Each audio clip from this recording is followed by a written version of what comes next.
Mi libro, Aprende electrónica desde nivel básico hasta microcontroladores, ya está a la venta. Para más información, por favor contáctame al email que aparece en pantalla.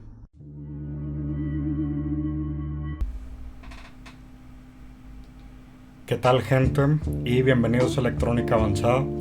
En esta ocasión les traigo un video del cual ya tenía muchas ganas de hacer desde hace tiempo, el cual es algo así como un follow-up, un seguimiento al video previo de osciloscopio digital versus osciloscopio analógico, solo que en este caso, en lugar de ya hacerlo de la manera teórica, vamos a hacerlo de la manera práctica.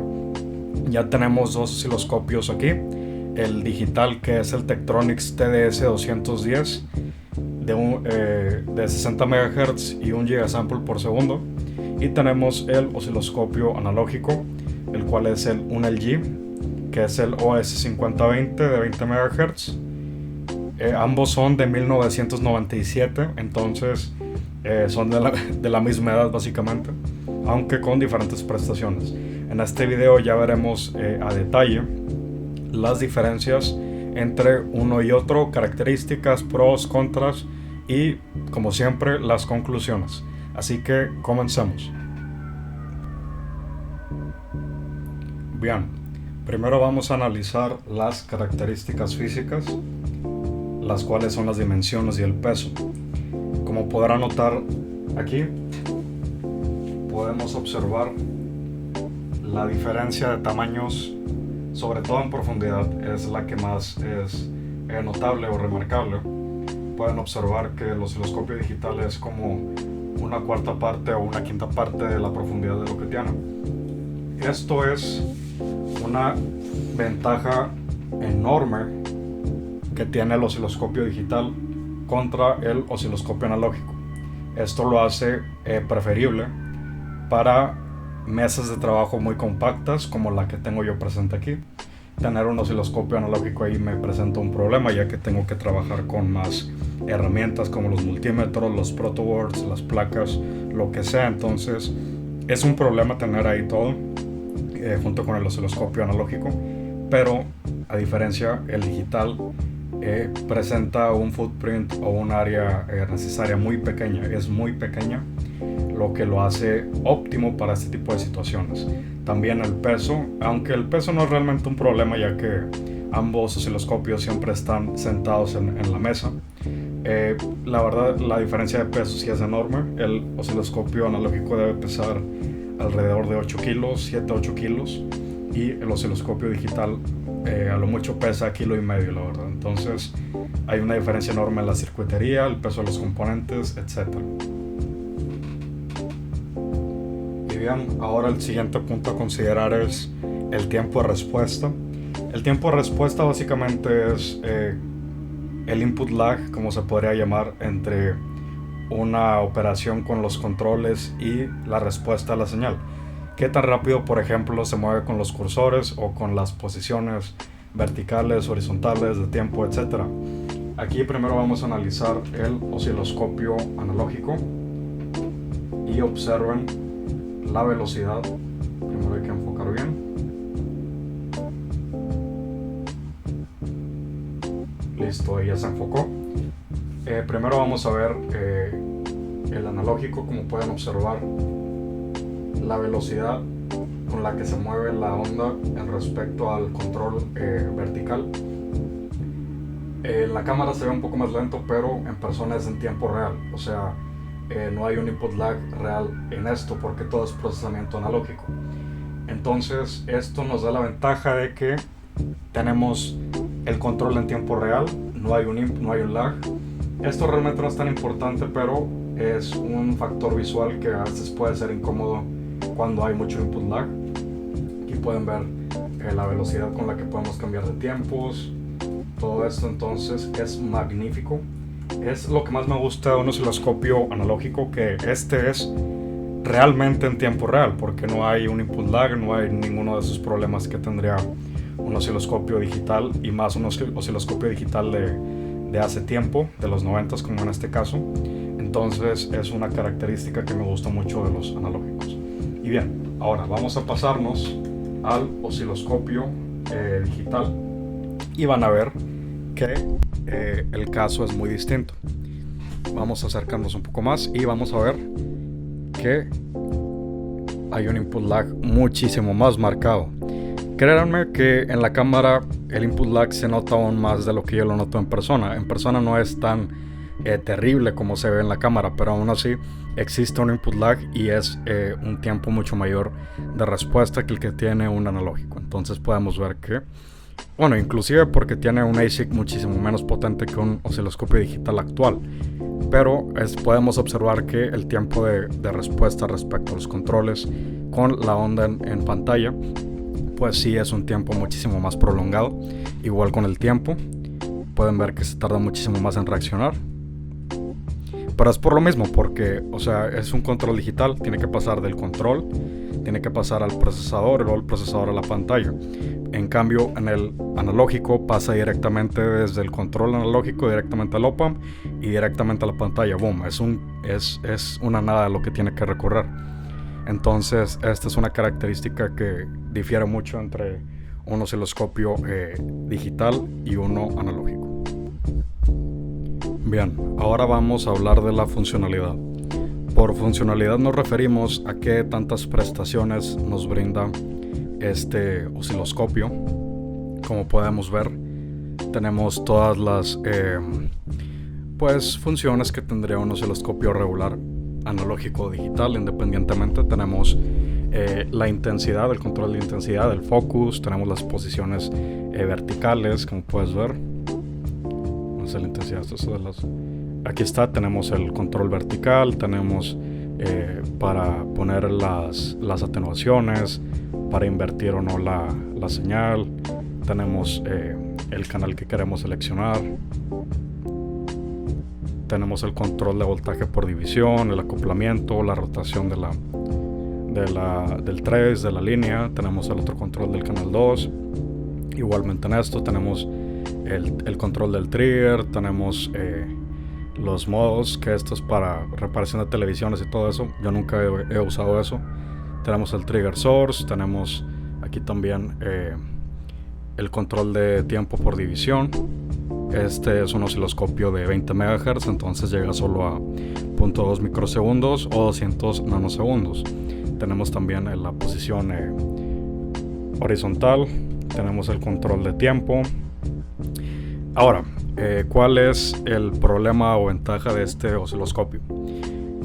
Como mencionamos anteriormente, es un osciloscopio en tiempo real, entonces lo que nos permite esto es visualizar las ondas de una manera más rápida, pero tenemos un inconveniente. Primero, este osciloscopio no cuenta con guardado de señales, lo que significa que si una señal aparece y desaparece rápidamente, pues ya te chingaste, ya no podrás observar esa señal hasta que se vuelva a repetir. Otro problema es que tenemos pocos controles realmente y que tenemos que valernos de las divisiones presentes en la pantalla. O sea, cada división vertical es el voltaje y la horizontal es el tiempo. Pero va a existir un problema de paralelaje o lo que quieras por tener que hacerlo manual. Entonces nos va a dar muchos problemas al momento de querer medir la frecuencia o querer medir el voltaje o lo que sea. Este es uno de los mayores problemas que tenemos en el osciloscopio analógico. Otro problema también que tenemos aquí es que el control limitadísimo que tenemos al magnificar el tiempo. Por ejemplo, supongamos que yo quiero ver el rise time de la onda cuadrada. Lo que tenemos que hacer aquí es aumentar la intensidad al máximo, que ahí es el máximo. Tenemos que aumentar el tiempo por división. Pero, oh sorpresa, nos topamos con que esta es la única fracción que podemos ver de la onda. Esto es un problema enorme, ya que no podemos ver el rise y el fall time presente en una onda cuadrada. Y en una situación de análisis pues no lo podemos realizar. Cabe recalcar que este osciloscopio analógico no es el mayor de la línea, ni mucho menos. Hay osciloscopios analógicos que tienen un mayor ancho de banda y un modo de persistencia el cual nos permite hacer eso. Este no nos permite y nos va a dar ese problema. Y bien, ahora nos pasamos al osciloscopio digital. El osciloscopio digital en términos de funcionalidad es superior, pero por mucho. ¿Por qué? Porque tenemos un sinfín de funciones disponibles. O sea, nada más miren, vamos a hacer un poco más de acercamiento para que puedan observar de mejor manera. Aquí tenemos lo que tenemos en pantalla.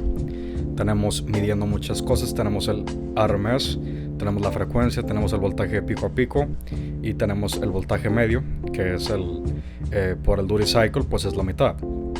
Entonces, ¿qué podemos ver de diferencia? Que aquí tenemos el digital, aquí el analógico. El analógico solo nos muestra la onda. El digital hace muchas cosas por nosotros, pero muchas. Tenemos un sinfín de utilidades. Tenemos, como les dije, eso, que es medir el RMS, el voltaje pico a pico, la frecuencia, bla, bla, bla. Pero tenemos también funciones matemáticas mayores. En el analógico solo tenemos la adición y la adición invertida, que sería la resta. Pero aquí tenemos un menú aún mayor. Como les dije, vamos a hacer esto, vamos a mover sobre parte también. Tenemos, por ejemplo, el volts por división, podemos modificarlo a fine o a coarse.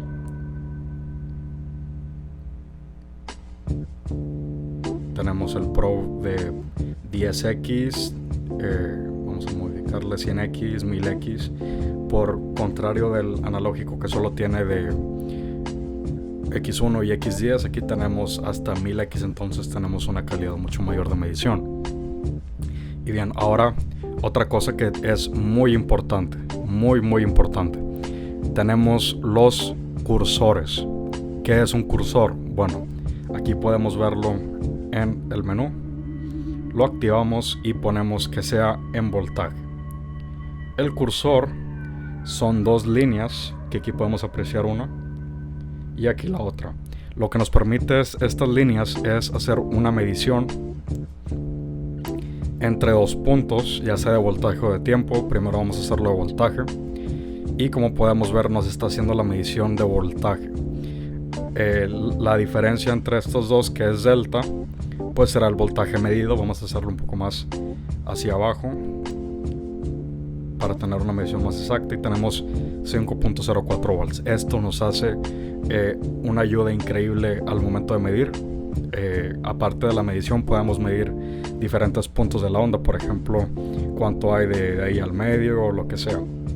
Entonces los cursores son una ayuda increíble. Podemos cambiarlo a tiempo y podemos medir la duración de X cosa. Por ejemplo, cuánto dura el semiciclo. Dura 490 microsegundos, que sería, por ejemplo, 2 kHz o lo que sea. Ahora vamos a ver otra característica importante del osciloscopio digital. Vamos a incrementar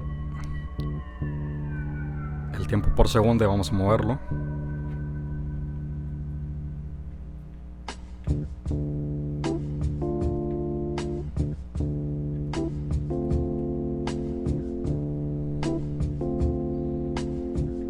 Hasta obtener esto.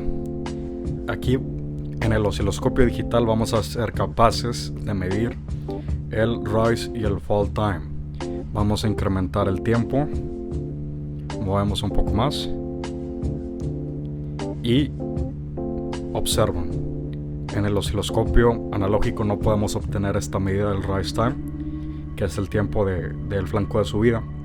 Entonces, con los cursores seleccionamos el tiempo y podemos medir cuánto dura el rise time, que es más o menos por aquí. Dura 1.440 microsegundos. Esto es lo que hace Osciloscopio digital, que nos permite hacer mediciones más allá de lo que nos permitiría un osciloscopio analógico. Entonces, para reparación, para troubleshooting o para análisis más profundo, nada vence a un osciloscopio digital. Bien, el siguiente punto a considerar son las mediciones a baja frecuencia. Por baja frecuencia podríamos considerar, no sé, menor a 200 Hz, y ahorita veremos por qué. En este momento estoy midiendo la salida de un transformador de 24 volts a 60 Hz, que es el el estándar aquí en México. Entonces a la izquierda tenemos el osciloscopio analógico y a la derecha el digital. Y ya te habrás dado cuenta del problema. Aquí tenemos que la pantalla o la onda que estamos obteniendo por el osciloscopio analógico flashea mucho, y esto significa que está yendo a una baja velocidad, mientras que la del osciloscopio digital está mostrándose normal y perfectamente. Bien, ¿por qué sucede esto?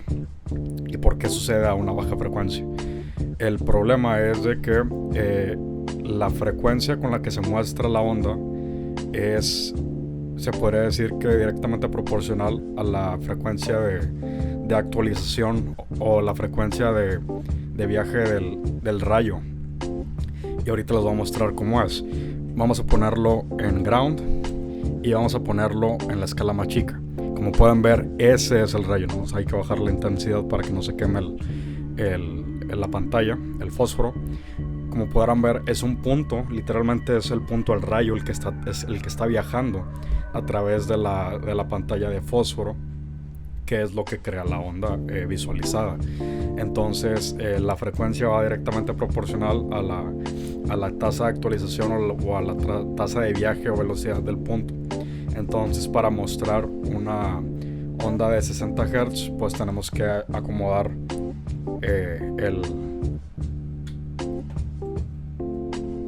la velocidad del láser para que vaya acorde. Entonces, para dibujar una onda de 60 Hz, el rayo tiene que viajar aproximadamente a 60 veces por segundo, igual, o un poco más podría ser.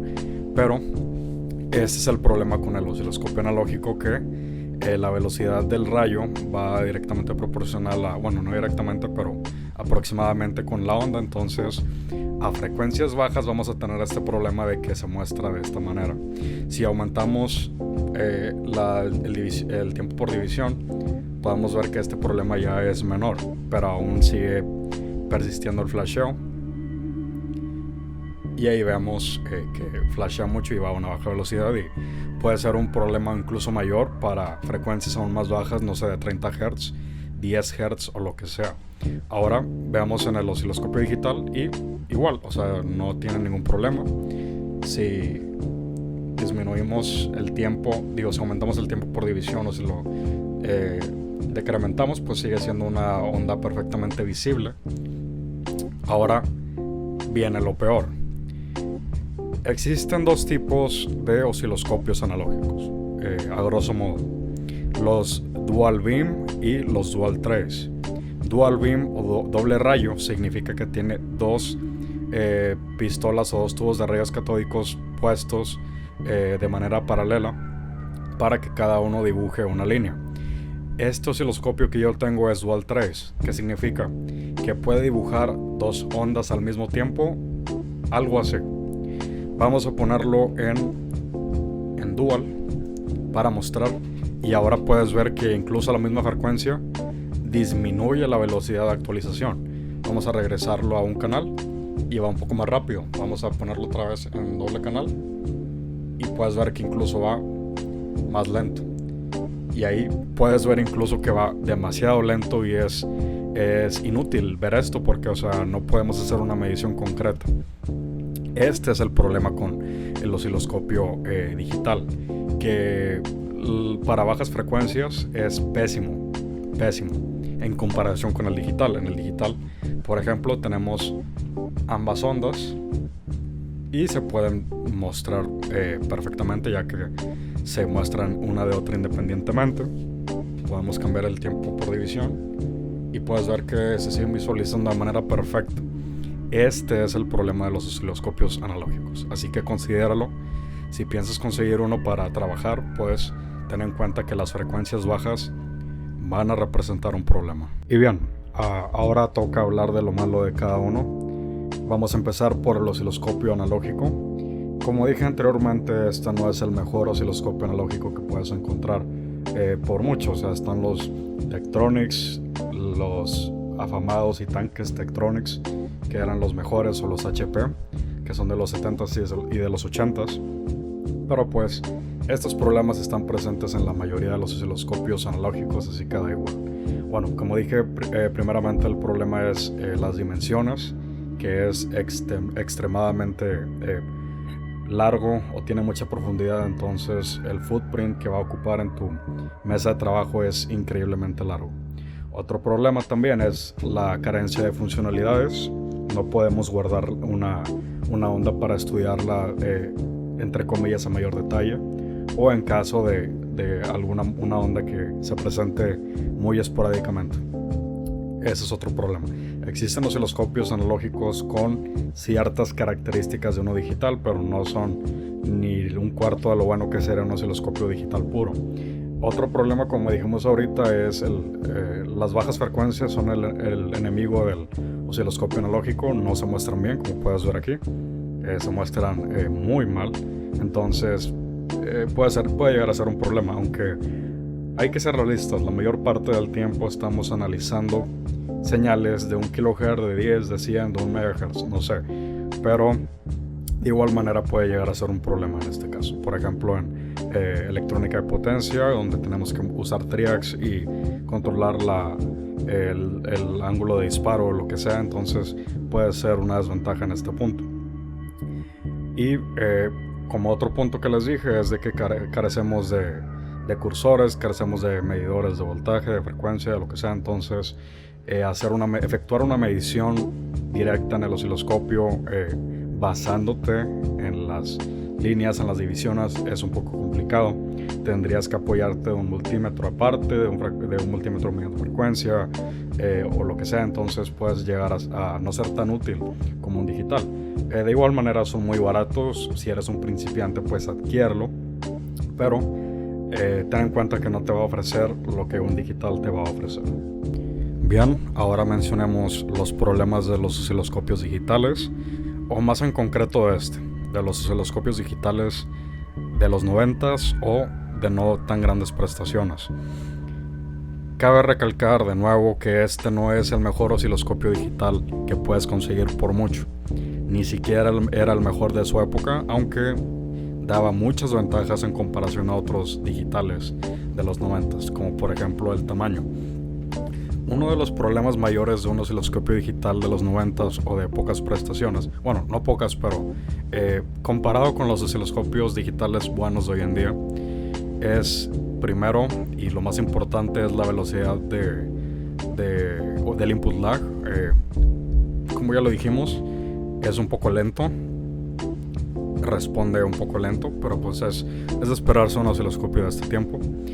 Pero el mayor problema de estos osciloscopios es la baja memoria de guardado de las ondas. En los osciloscopios, la memoria disponible para guardar una onda, porque un osciloscopio digital es capaz de guardar una onda para poder analizarla, se mide en points, ya sea kilopoints o megapoints. Un osciloscopio de gama media alta de hoy en día tiene 20 megapoints, 20 millones de puntos. Este osciloscopio, 2 kilopoints, 2000 puntos. Esto es tremendamente bajo para un estándar de hoy en día. En su tiempo tal vez no era lo más bajo del mundo, pero hoy en día ya es una diferencia notable. Entonces, este es un problema que tenemos que considerar y vamos a verlo aquí. Vamos a poner solo un canal y vamos a activar el guardado, y ahí tenemos el guardado. Ahora veamos el problema. Vamos a acercarnos un poco más para poder ver.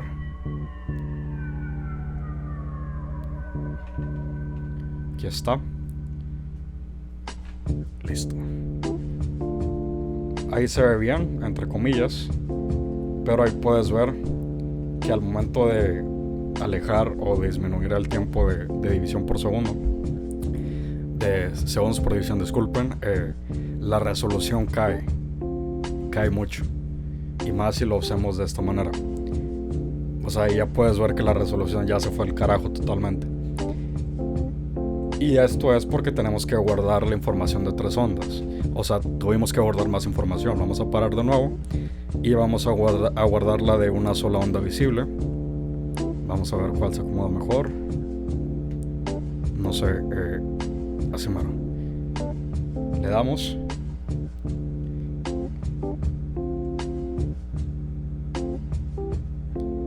Y ya podemos ver que la resolución aumentó un poco más. O sea, ya no se ve tan mal, pero porque solo se guardó eso de la onda. A diferencia del anterior, que se guardaron 3 ciclos, no, que fueron 3 semiciclos creo, o 3 ciclos enteros. En este caso solo se guardó esta fracción, y es por eso que podemos visualizarla de una manera pues un poco mejor. O sea, si desactivamos, podemos ver que la calidad de resolución no afecta tanto. Igual aquí que solo guardamos esta parte, pues podemos aumentar y no perder tanta información. Pero por ejemplo, vamos a guardar todo esto.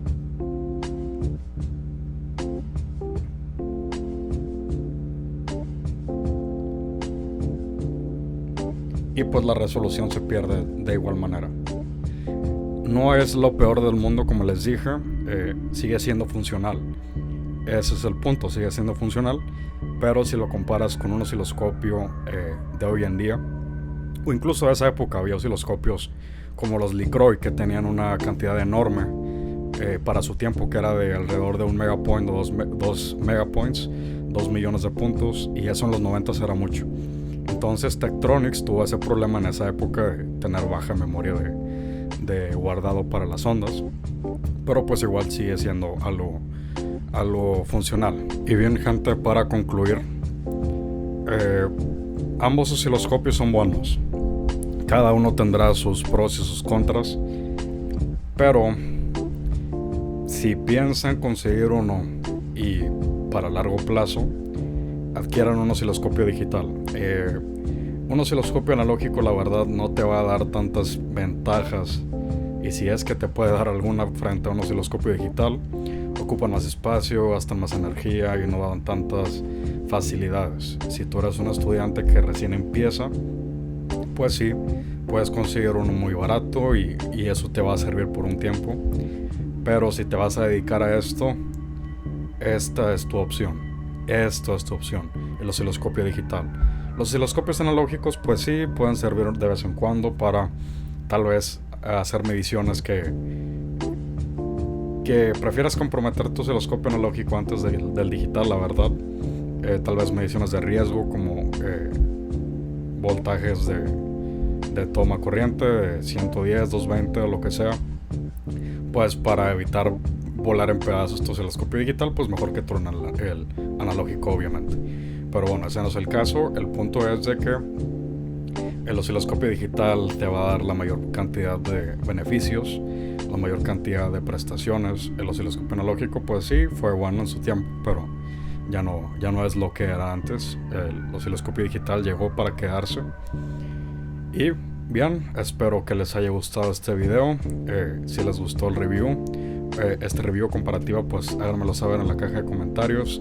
Si tienen alguna sugerencia, algún video que les gustaría ver en el canal, pues háganoslo saber también en la caja de comentarios. Y bien, hasta la próxima. ¿Tienes dudas y ocupas asesoría? ¿Tu proyecto no funciona o ocupas desarrollar un proyecto? Contáctanos al correo que aparece en pantalla. Brindamos asesoría y servicios de diseño de proyectos. No olvides darle like a mi página de Facebook, Electrónica Avanzada, en la cual iré haciendo actualizaciones sobre el canal de YouTube y también daré noticias que muy posiblemente no mencione en YouTube. Entonces es importante que le des like para que estés informado totalmente de futuros eventos en el canal. No olvides de suscribirte al canal y también darle clic a la campanita para que cada vez que llegue un video puedas verlo al instante.